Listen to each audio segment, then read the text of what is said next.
পছন্দ যখন নজর লাগে মানুষের, অলসতা আসে তার মধ্যে, কিন্তু ঘুম হয় না। শুয়ে থাকলে কি হয় না?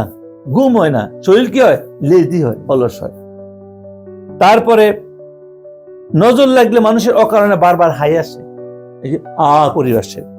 তারপরে বিশেষ করে কোনো কালাম পড়লে, দোয়া পড়লে, এই সমস্ত সময় তার মধ্যে হাই আসে, বাংলা ভাষায় হাই বলে। তারপরে তার চেহারা আর হলদা হলদা ভাব হয়, প্যাকাশে হয়ে যায়, একটু মলিন মলিন লাগে, অস্থির অস্থির লাগে নজরের ভাব। তারপরে শরীরে অনেক সময় বিনা কারণ ছাড়া গোসল করছে, তারপরে চুলকানি হয়, তারপরে বিভিন্ন জায়গায় লালচে দাগ হয়, এগুলো নজরের একটা লক্ষণ। তারপরে খাইতে অরুচি লাগে।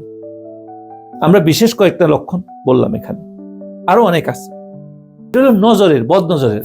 তারপর জাদুর লক্ষণ হলো সে ভয়ঙ্কর ভয়ঙ্কর স্বপ্ন দেখে, খারাপ স্বপ্ন দেখে, যেমন সাপ, কুকুর, অন্ধকার কুয়া, সেখানে তার কামড় দিচ্ছে, পালাই দিচ্ছে, এরকম।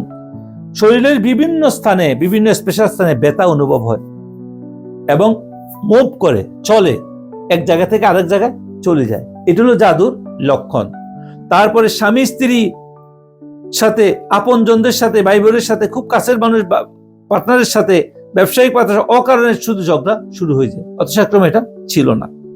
তারপরে ডাক্তারের কাছে যায়, মেডিকেলের রিপোর্ট সবকিছু ভালো, কিন্তু তার সমস্যা, তার একটা না একটা অঙ্গ অকেজোর মতো থাকে। তখন এগুলা কি? জাদুর আলামত। কোরআন তেলাওয়াত শুনলে প্রচন্ড ভাবে তার চিৎকার করতে মন চায়, অস্বস্তি লাগে। এই জন্য এগুলো হলো জাদুর আলামত।